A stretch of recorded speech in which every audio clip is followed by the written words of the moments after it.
goals of a teacher is to leave his or her students with something that can change the world.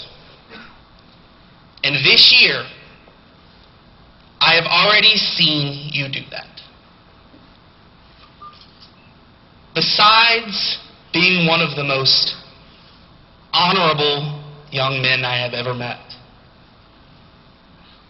you have truly exemplified the idea of being a teacher. You surpass the student boundary and begin to teach and inspire so many other students at the school. I always believe if there's something that has given you something you cherish, give back. And I don't know if that's the case in this situation, but you have given back to the school so much. It's one of the most mature things I've ever seen happen. You inspire me to be a better teacher and to be a better person.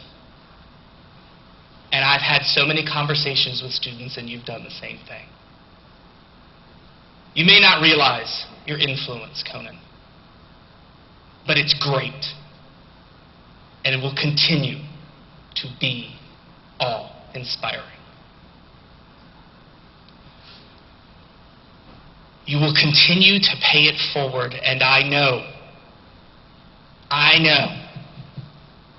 that the world is a better place because you're in it.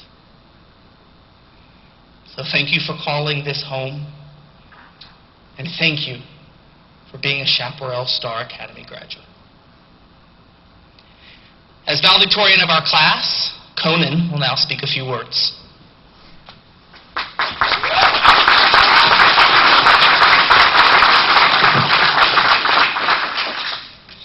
Well, let's start off. I had a pre-planned intro, but it's been changed a little bit. I felt like quoting something, seeing as how many quotes have been already thrown out. And it might be a bit more crude than so far. Simply that I came to kick ass and chew bubblegum, but I'm all out of bubblegum. And I feel that every one of these graduates has done just that. They've all gotten here, and it was not an easy road at all. Now that I have everyone's attention, obviously, good evening, ladies and gentlemen, friends and family, teachers and administrators. We stand gathered together to celebrate the accomplishment of the 2012 class of Chaparral Star Academy, recognized this year as the top high school in the greater Austin area. Congratulations to the faculty and staff.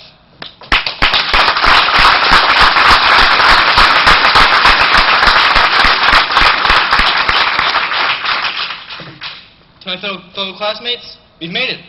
We're graduating. Congratulations.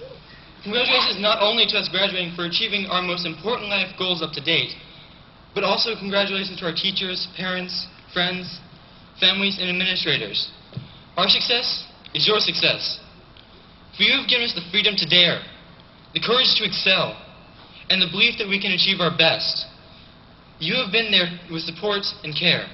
You had faith when we doubted ourselves. For all these things, we, the class of 2012, thank you. Irma Bombeck once said that graduation day is tough for parents. They go to the ceremony as parents, they come home as contemporaries. After 18 years of child raising, they're unemployed. Let me be the first to assure all the parents here tonight, we intend to make sure that you have a reason to get a better paying profession than parenthood, as quickly as possible. College is very expensive. To the administrators and teachers, we hope that education becomes a better paying profession, because those who are following in our footsteps deserve the best, just like we had. So, here we are. We stand together, poised at the very edge of graduation, looking towards an unknown future.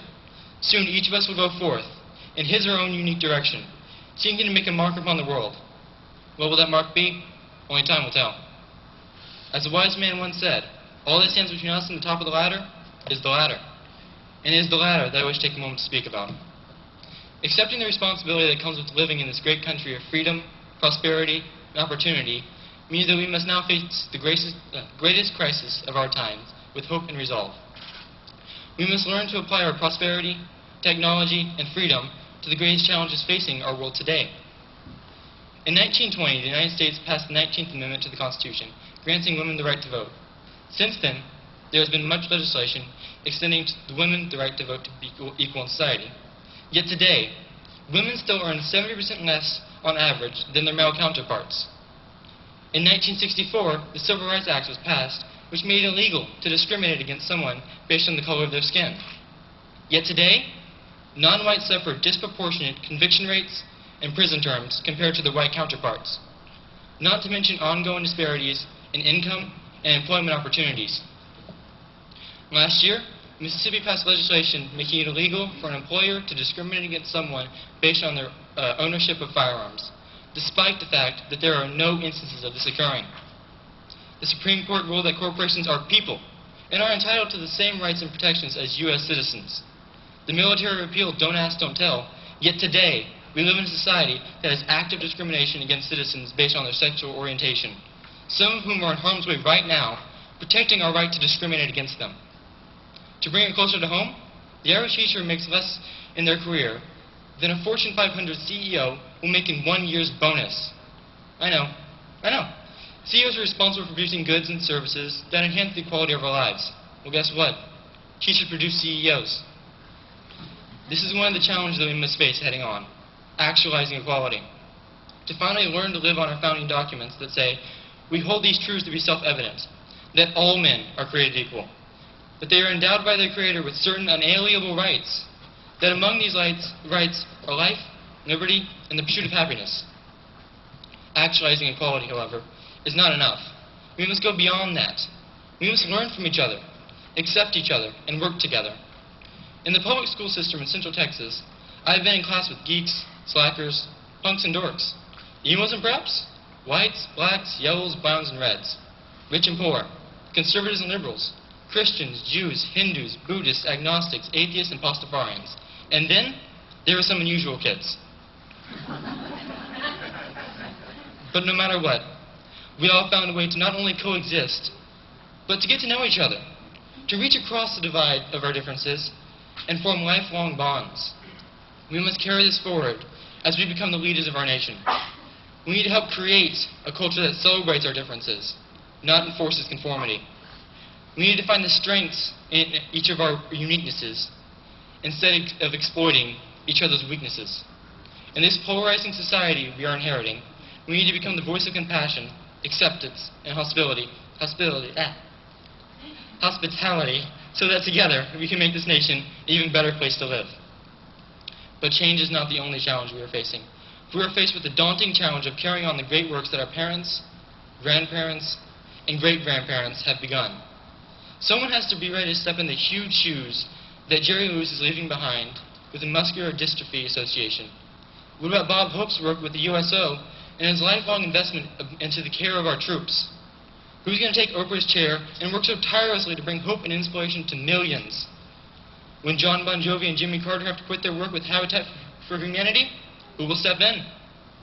Who will make the next advances in cancer research, space exploration, nanotechnology, or green technology? Who will fill the shoes left vacant by Alan Greenspan, or Gary Trudeau, MLK, Mother Teresa, Gandhi, Bishop Tutu? After we have found all the new things which we must address, we will still find that there are limitless good works already in progress that we need to pick up and carry forward.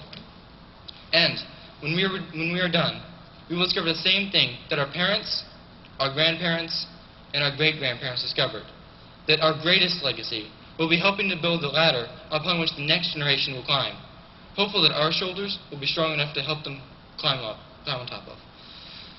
As a great philosopher, prophet, and musician Elton John taught us, it's the circle of life. To the class of 2012 at Chaparral Star Academy, I would be the first to say, welcome to the circle. Thank you.